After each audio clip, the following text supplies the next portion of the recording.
Bismillahirrahmanirrahim. Assalamualaikum warahmatullahi wabarakatuh.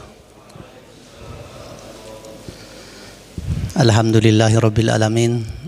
Wassalatu wassalamu ala asyrafil anbiya'il mursalin Sayyidina Muhammadin wa ala alihi washabbihi ajmain. Amma ba'du. Puji dan syukur mari kita panjatkan kehadirat Ilahi Rabbi. Salawat serta salam semoga tetap terlimpah curahkan kepada junjungan kita Nabi besar Muhammad sallallahu alaihi wasallam, pada keluarga, para sahabat, dan tentunya pada kita semua selaku umatnya.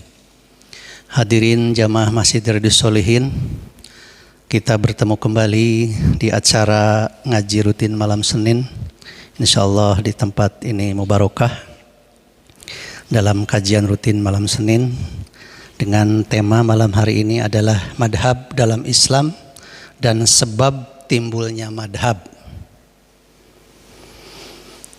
Barangkali secara kasar madhab itu adalah aliran, haluan atau pandangan, yaitu pandangan para ulama yang mujtahid terkait fikih Islam yang akan diikuti atau menjadi rujukan bagi kaum muslimin.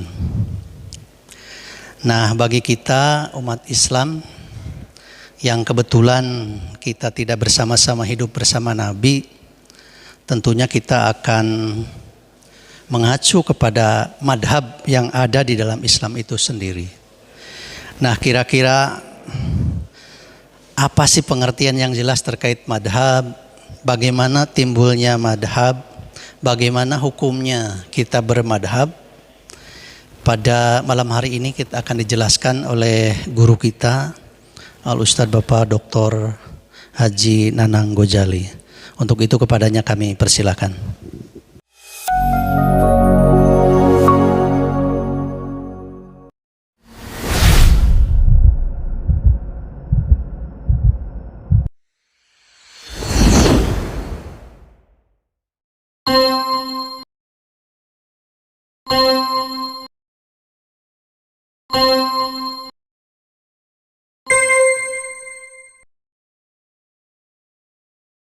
Bismillahirrahmanirrahim. Assalamualaikum warahmatullahi wabarakatuh.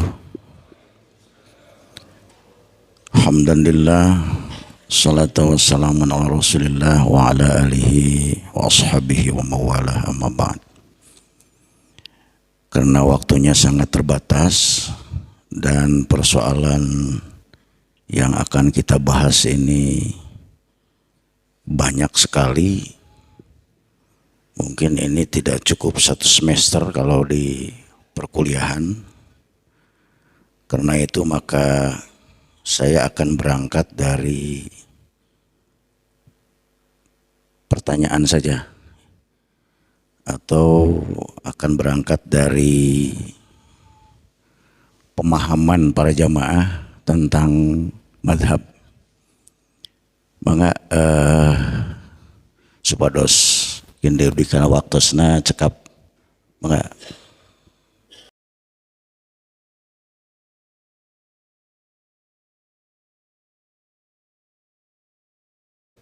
ya, ini semacam rumusan masalah ya. Jadi pertanyaan dari Pak Kholis ini akan kita coba elaborasi atau kembangkan.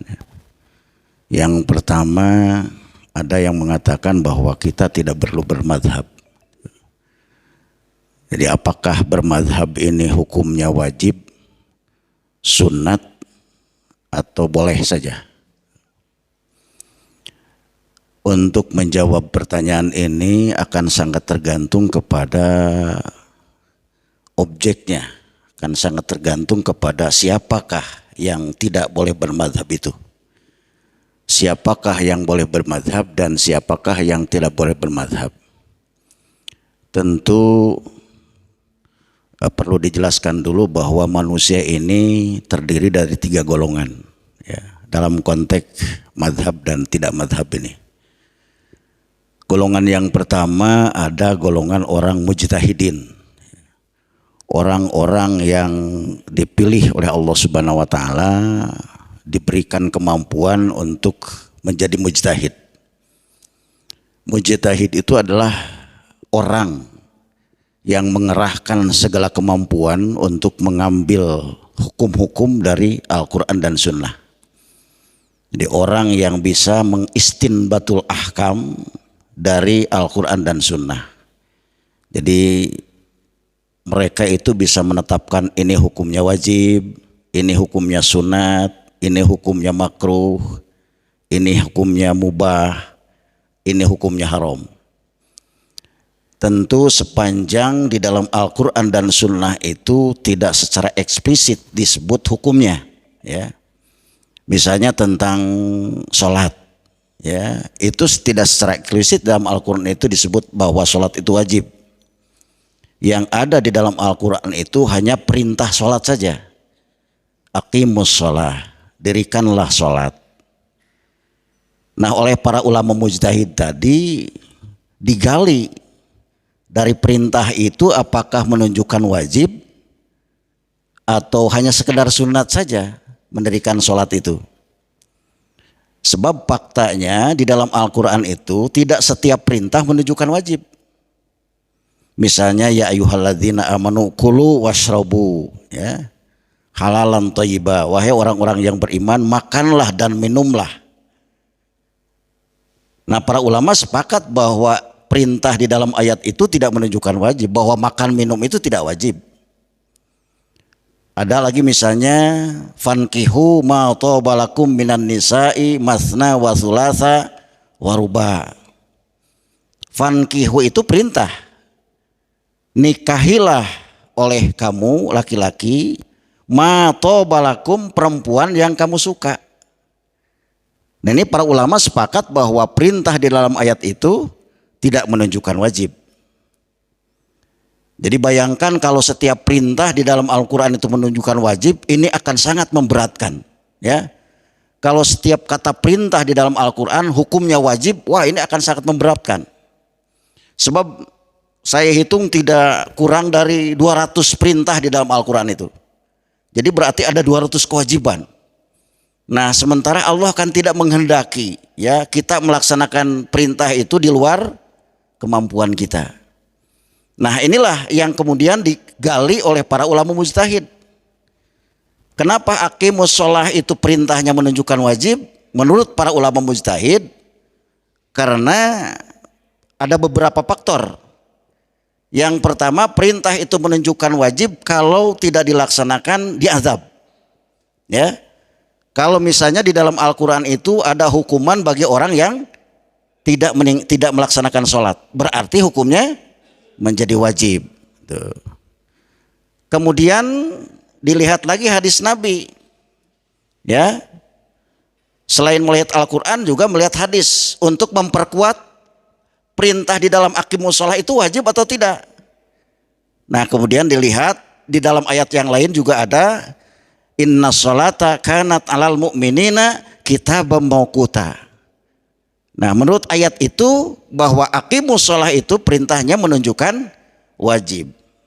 Itulah yang dikerjakan oleh para ulama mujtahid. Jadi kita tidak bisa ini, ya, manusia biasa tidak bisa.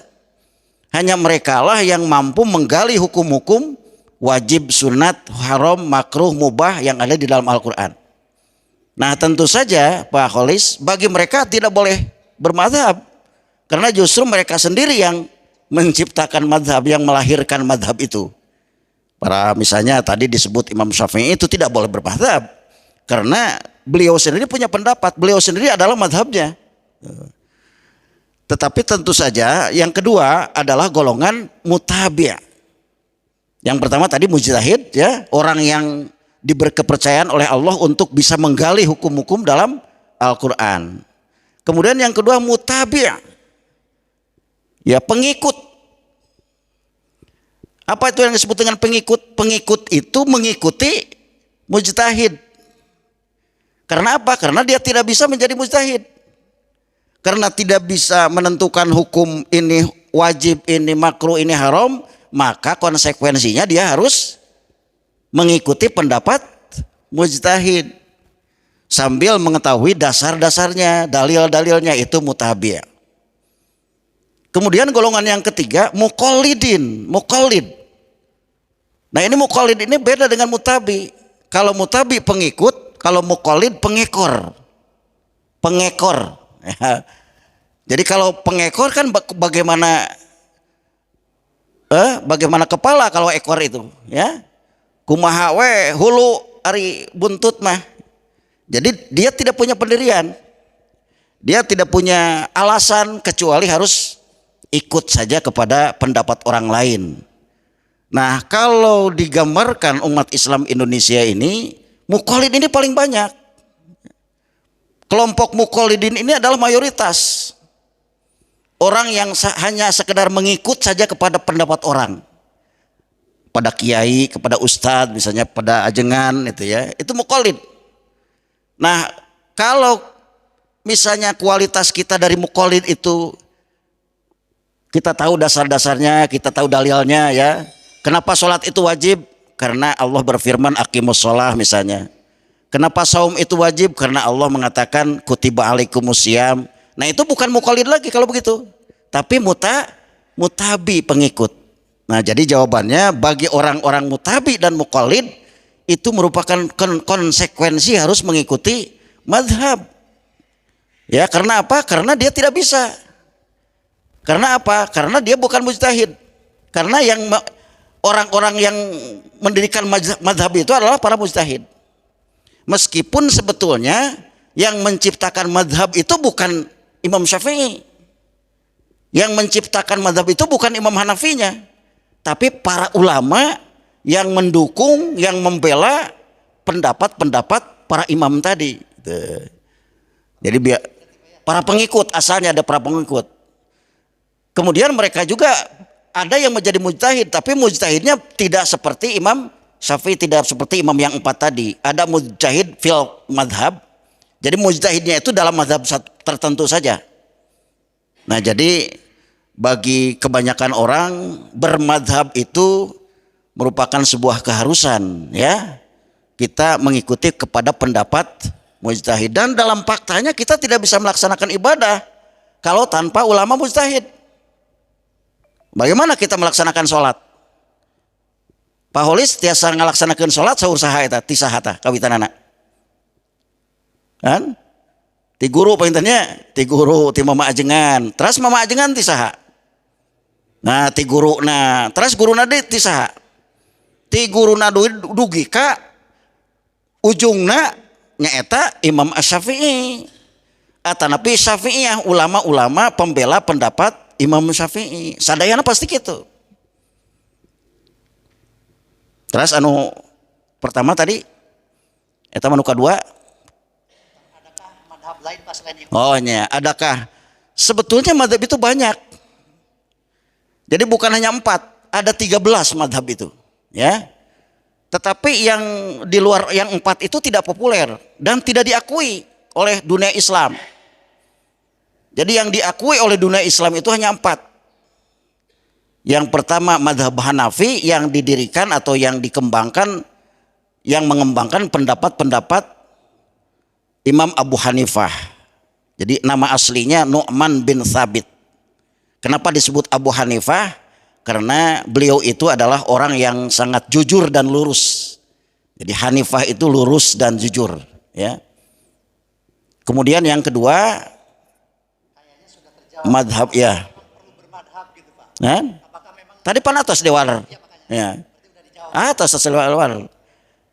Jadi bukan apakah perlu bermadhab, bisa tidak kita melaksanakan agama tanpa mujtahid? Ya. Kalau kita menjadi mujtahid, ya tentu saja ini haram malah hukumnya. Kalau mujtahid itu haram, tidak boleh mengikuti pendapat misalnya Imam Syafi'i. Tidak boleh ikut kepada pendapat Imam Maliki. Ya.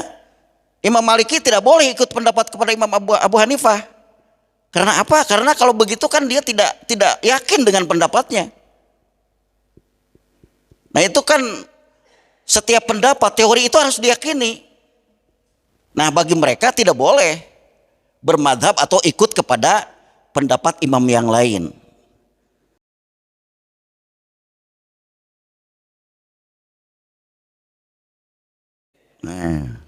Nah itu nanti kepada apa? Kepada persoalan talfik di dalam bermadhab. Jadi punah pinah madhab itu ada bab khusus nanti ya. Apakah kita bermadhab itu harus khusus saja kepada pendapat Imam Syafi'i, bermadhab Imam Syafi'i, atau bisa ulah alih? Itunya. Sebab setiap pendapat keempat imam ini berbeda-beda, meskipun sumbernya sama, meskipun Al-Qur'annya sama, hadisnya sama, tapi interpretasinya, pemahaman mereka terhadap ayat itulah yang berbeda. Dan itu sah dan halal ya, berbeda dalam persoalan khilafiyah, dalam persoalan furu'iyah. Ya, yang tidak boleh itu berbeda di dalam persoalan akidah. Makanya di dalam akidah itu hanya ahlus sunnah wal jamaah saja yang akan diterima oleh Allah Subhanahu wa taala itu. Tidak boleh berfirqah, tidak boleh berbeda pendapat mengenai masalah ketuhanan, ya. Kalau persoalan furu'iyah, kalau persoalan-persoalan hukum yang sifatnya amaliyah, pekerjaan ibadah, itu justru Allah dan Rasul sendiri memberikan kesempatan kepada para ulama untuk berikhtilaf, untuk berbeda pendapat. Nah jadi mengenai talfik ya, ada yang mengatakan boleh, ada yang mengatakan tidak boleh. Artinya ada yang mengatakan boleh kita berpindah-pindah madhab. Ya, karena apa? Karena semua pendapat madhab itu benar. Dasarnya itu. Karena yang menentukan benar dan tidaknya sebuah pendapat itu bukan pendapatnya sebetulnya, tapi dalil dan dasarnya, alasannya. Sepanjang alasannya benar, apalagi sama, kenapa harus disalahkan? Jadi pendapat keempat imam ini benar semuanya, Pak.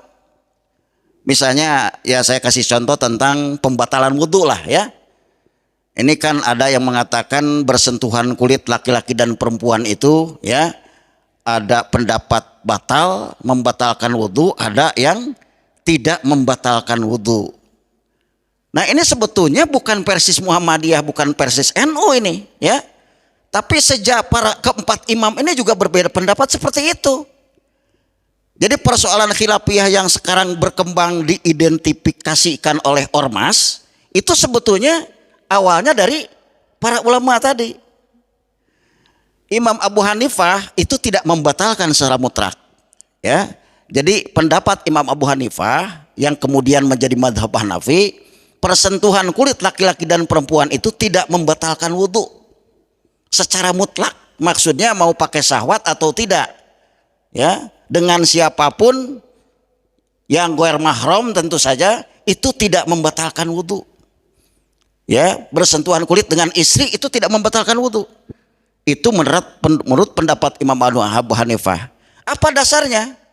Dasarnya adalah ayat yang sama yang digunakan juga oleh Imam Syafi'i, yaitu kata aula mastumun nisaa ya, di dalam surah Al-Maidah ayat 6 itu ada kata aula mastumun nisa, atau kalian menyentuh atau bersentuhan dengan wanita. Nah aula mastumun nisa menurut Imam Abu Hanifah itu maknanya bukan menyentuh. Menurut beliau yang disebut dengan lamastum di dalam ayat itu jama'tum, bersetubuh. Jadi yang membatalkan wudhu itu bersetubuh, tidak menyentuh, bukan menyentuh. Nah lalu apa dasarnya? Kok Imam Abu Hanifah bisa mengartikan lamastum dengan jama'tum? Ini bisa seenaknya ini kalau menurut kita ya. Sebab lamastum itu secara bahasa bersentuh, itu bersentuhan. Kenapa diartikan jama'tum? Nah menurut Imam Abu Hanifah ini bahasa yang sangat halus dari Allah Subhanahu wa taala untuk menunjukkan jima itu tidak dengan bahasa yang aslinya. Karena apa? Karena Al-Quran menggunakan bahasa yang sangat halus. Jadi ketika misalnya menggambarkan seorang suami mau menggarap istrinya, itu tidak dengan kata-kata jima. Dalam Al-Quran itu tidak ada kata-kata jima. Kan bahasa Arabnya bersetubuh itu jima, wati, Pak. Wati juga, kalau wati di dalam fikih itu bahasa fikih. Bersetubuh itu wati bahasa fikihnya. Itu tidak ada dalam Al-Quran. Jadi dalam Al-Quran menyetubuhi itu dengan lamastum atau dengan massa. Coba pernah membaca Al-Quran, nisa'ukum harthul lakum Fa'tu harsakum. Nisaukum, perempuan istri-istri kamu itu adalah ibarat ladang bagi kamu sekalian. Fa'tu harsakum. Datangilah ladang-ladang kamu sekalian. Itu kan sangat halus. Tidak pajmi'u, jimaklah istri kalian, tidak begitu. Makanya ketika dulu Gus Dur ya, almarhum Al-Maghfurah mengatakan bahwa Al-Quran itu kitab porno, itu banyak ditentang karena memang Al-Quran tidak menggunakan bahasa yang vulgar. Dalam hal-hal yang misalnya perkara-perkara yang sangat secret, sangat privasi gitunya, tidak ada dalam Al-Quran itu. Nah, oleh karena itu Imam Abu Hanifah mengatakan bahwa lamastum itu tidak boleh diartikan menyentuh, tapi bersetubuh. Nah, sementara pendapat Imam Syafi'i yang diikuti kebanyakan umat Islam di dunia, lamastum itu katanya tidak boleh diartikan jamatum. Tetap saja harus diartikan bersentuhan. Karena apa? Karena menurut Imam Syafi'i, kalimat hakiki tidak boleh diartikan majazi. Tadi kan majazi. Lamastum dengan berjima itu majazi, metaforis. Nah, kalau tidak ada ilat, tidak ada korinah, itu tidak boleh dialihkan maknanya. Tetap saja harus diartikan aslinya.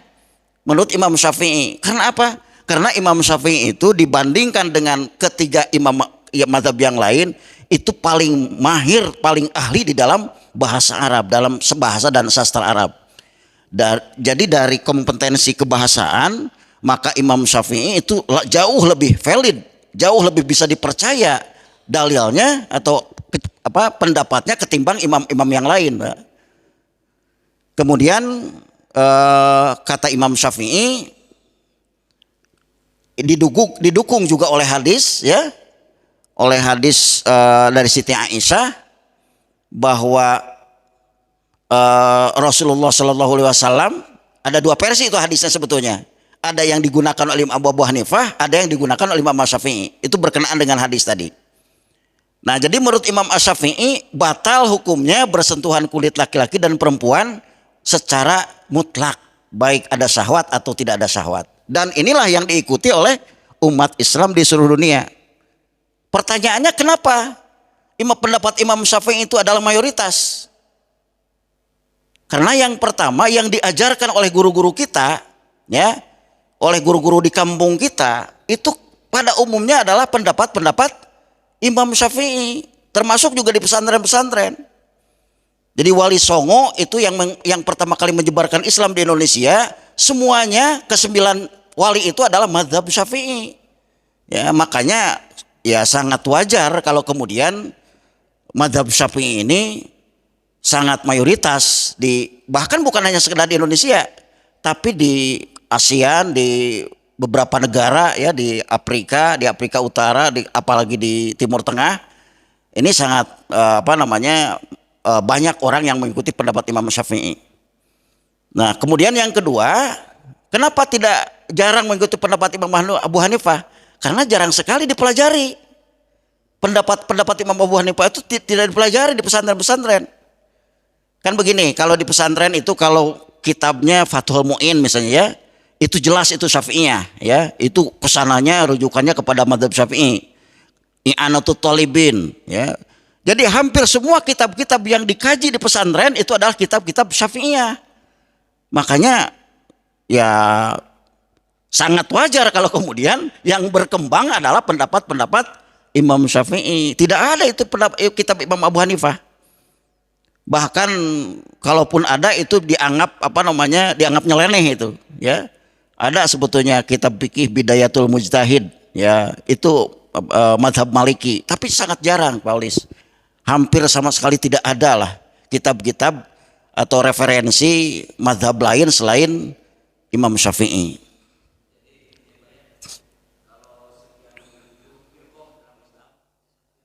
Ya. Benar, nah itu bedanya. Jadi semuanya benar kalau mazhab dalam fikih, ya. Jadi yang batal benar, yang tidak batal benar. Misalnya yang kunut subuh benar, yang tidak kunut, apalagi yang kunut maupun yang tidak kunut hadisnya sama. Ya, sanadnya dari Anas bin Malik. Jadi Anas bin Malik pernah mengeluarkan hadis yang berbeda. Tuh ya.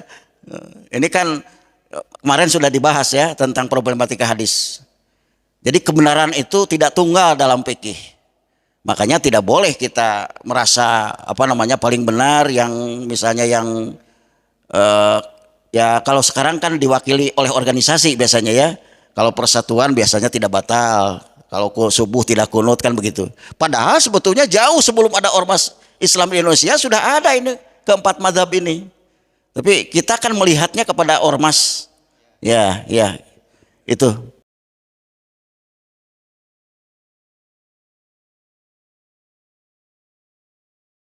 Ya, mengenai apa itu esensi madhab ya.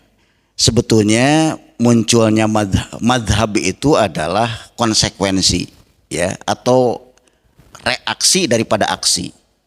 Jadi madhab itu diawali dengan ikhtilaf, dengan adanya perbedaan pendapat di kalangan para ulama ya.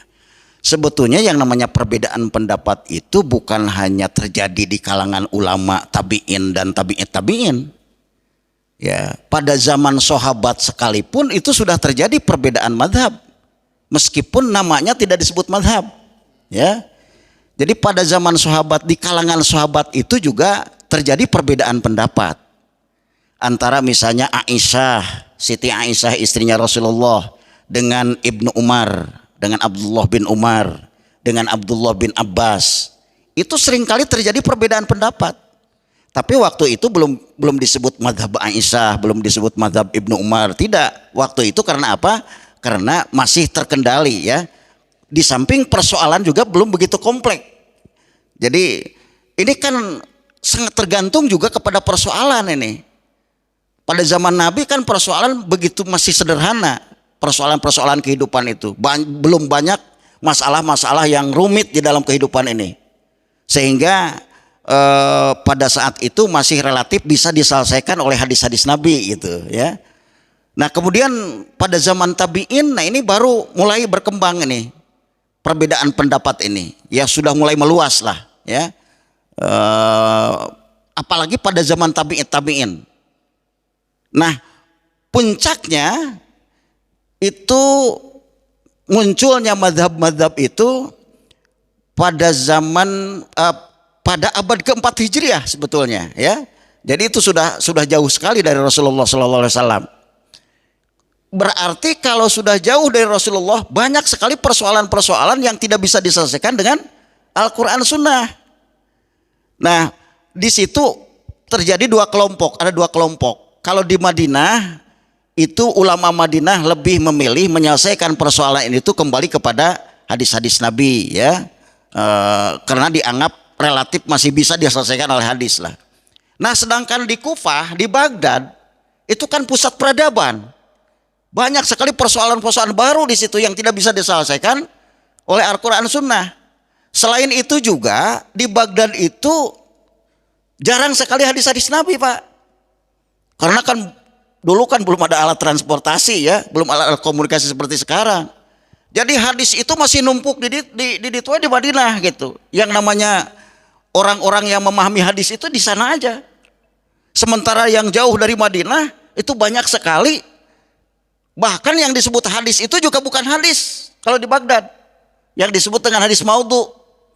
Makanya Imam Abu Hanifah yang domisilinya di Baghdad, di Irak, di Kufah, itu beliau lebih memilih menggunakan nalar, lebih memilih menggunakan ijtihad sendiri ketimbang harus mengambil hadis. Sebab apa? Sebab khawatir ini, jangan-jangan ini hadis palsu ini. Ya, daripada menggunakan hadis palsu, saya lebih baik berpendapat saja. Gitu. Jadi ya sebetulnya madhab itu kan cikal bakalnya perbedaan pendapat. Nah ketika perbedaan itu sudah berkulminasi ya, sudah sudah memuncak, maka muncullah madhab itu. Jadi madhab itu mewakili perbedaan pendapat tadi. Ya sama berenanlah gambarannya seperti Persis dengan NU gitu ya. NU itu juga kan perwakilan dari perbedaan pendapat. Mewakili perbedaan pendapat di kalangan umat. Persatuan Islam juga mewakili jamaahnya ya. Awalnya juga perbedaan pendapat di dalam masalah purunya ya, yaitu tadi kan misalnya masalah bid'ah itu ya, masalah zarah kubur, kan hal yang begitu, usoli dan tidak usoli, kunut subuh dan seterusnya dan seterusnya.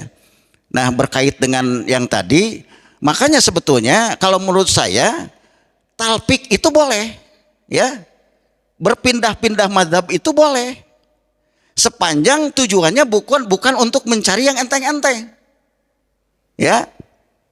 Ya, ketika melaksanakan tawaf bagaimana kita harus berpangku saja kepada pendapat Imam Syafi'i, dan itu pasti tidak bisa melaksanakan ibadah ya. Yuk ikut tawaf teh apaan, pantol wudu deui nya ya, mau beres-beres tawaf nage meureunnan ya. Dan kan mencari airnya juga kan tidak mudah sebenarnya, ari keur eut mah tiasa kan gitu kan, ari keur wudu mah harus cari lagi keran untuk berwudu.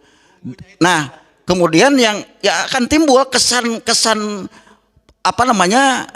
dalam diri kita bahwa melaksanakan ibadah itu sulit.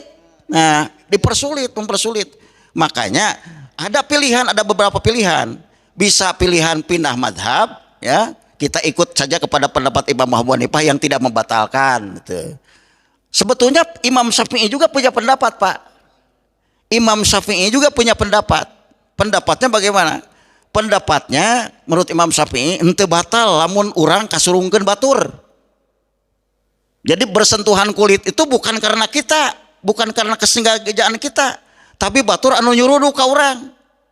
Jadi urang mah pantengah aja. Nah, itu ada pendapat di dalam makolahnya Imam Syafi'i itu tidak membatalkan wudu. Nah, silakan apakah mau mengikuti pendapat itu atau sekalian saja pindah mazhab kepada pendapatnya Imam Abu Hanifah, supaya kita bisa secara bebas melaksanakan tawaf gitu. Dan biasanya kalau di KBIH itu ada pedomannya ya. Ada fikih Indonesia itu ya. Jadi fikih Indonesia itu kompilasi hukum Islam itu ternyata bukan hanya dalam konteks pengadilan agama, tapi juga dalam hal-hal yang bersifat amaliyah juga ada, yaitu ketika kita melaksanakan ibadah haji di Mekah. Nah, kemudian kan kalau di Indonesia kan sejak berdirinya Indonesia tidak pernah ada pemerintah yang memberlakukan mazhab ya. Ini berbeda dengan negara-negara lain. Kalau di negara lain, negara tetangga saja misalnya Brunei, itu memberlakukan mazhab Syafi'i di sana ya. Makanya tidak ada Persis, tidak ada Muhammadiyah di sana. Ya, tidak ada mazhab-mazhab yang lain. Karena kerajaan sudah menetapkan bahwa mazhab yang berlaku di negara ini adalah mazhab Syafi'i, termasuk juga di Malaysia ya. Di Malaysia itu hanya mazhab Syafi'i. Nah, kalau di Arab Saudi itu yang diberlakukan mazhab Hambali. Ya, mazhab Hambali. Ya, itu sejak didirikannya oleh Abdul Wahab bekerja sama dengan Raja Saud, pendiri kerajaan KSA, kerajaan Saudi Arabia, itu diberlakukan mazhab Hambali yang di dalamnya juga tidak ada pembatalan wudu gitu.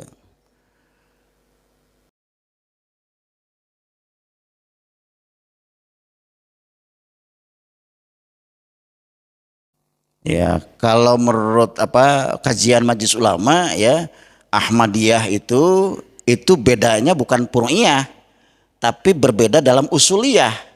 Ya, dalam persoalan pokok, karena dia menganggap Mirza Ghulam Ahmad itu sebagai nabi. Walaupun sebetulnya Ahmadiyah itu ada dua, ada Ahmadiyah Qadian, ada Ahmadiyah Lahore. Nah, kalau Ahmadiyah Lahore itu tidak menganggap Mirza Ghulam Mirza sebagai nabi, hanya sebagai penerus perjuangan Nabi Muhammad. Ya, tapi kebanyakan di Indonesia itu Ahmadiyahnya bukan Ahmadiyah Lahore, ya, Ahmadiyah Qadian, yang meyakini bahwa Mirza Ghulam itu sebagai nabi dan rasul. Jadi kalau persoalan seperti itu kan sudah akidah, makanya Majelis Ulama juga tidak memasukkan Ahmadiyah itu sebagai muslim gitu, sebagai golongan umat Islam, karena sudah dianggap aliran sesat itu kalau menurut Majelis Ulama ya. Ya, sebetulnya kalau menurut saya sih Majelis Ulama juga tidak punya hak untuk menyesatkan, karena yang punya hak menyesatkan itu hanya Allah dan Rasulullah gitu. Ya, sebetulnya ini ada hal yang bersifat ideal, ada yang bersifat realitas, gitu, faktual. Jadi idealnya bahwa kalau kita ingin berpindah-pindah ya tentu saja konsekuensinya harus memahami setiap pendapat madhab. Tuh, misalnya tentang wudhu. Wudhu Imam Syafi'i itu kan rukunnya ada 6, ya kita itu sudah hafal sadayana. Sedangkan wudhu Imam Malik itu ada 7 rukunnya. Kemudian Imam Ahmad bin Hambal ada 5. Jadi rukun wudhu saja itu rupi-rupi. Tatangtos panginten upami urang bade ngalih-ngalih teh kedah apal. Boro-boro ayeuna madzhab anu sanes. Madzhab urang oge, madzhab Syafi'i oge masih kena seuranu teu can apal gitu. Jadi realitasnya sangat ini sangat bukan tidak mungkin itu. Sangat sulit kita berpindah-pindah madzhab kecuali dalam kondisi tertentu. Ya situasi melaksanakan ibadah haji misalnya tawaf itu memang sangat emergensi, sangat darurat gitu. Dan kalau tidak begitu kan kita tidak akan bisa melaksanakan ibadah. Nah, itu saja barangkali waktunya sudah cukup ya. Seperti saya katakan tadi ini persoalan sangat banyak. Sementara waktunya hanya 1 jam ya. Ya orang diajar dewe lah masing-masing gitu secara otodidak. Ayeuna mah sesama dina Google oge da tos tiasa dibuka salami tiasa dipertanggalkeun aya penulisna, aya rujukanana gitu nya. Dikembalikan ke Pak Ketua selaku moderator. Terima kasih Pak Ustadz. Saya kira ini sangat bermanfaat buat atau bagi kita semua yang insya Allah telah memahami terkait dengan madhab-madhab yang ada dan tadi kondisi-kondisi tertentu. Saya kira boleh kita berpindah madhab asalkan tadi ya kita mengetahui tata cara dan ilmunya dari madhab tersebut. Baik, saya kira karena waktu memang sudah Isya, mari kita kajian ini kita tutup dengan membacakan doa kifaratul majelis. Bismillahirrahmanirrahim. Subhanaka Allahumma wa bihamdika asyhadu an la ilaha illa anta astaghfiruka wa atubu ilaika. Kurang lebihnya mohon maaf. Billahi taufiq wal hidayah. Assalamualaikum warahmatullahi wabarakatuh.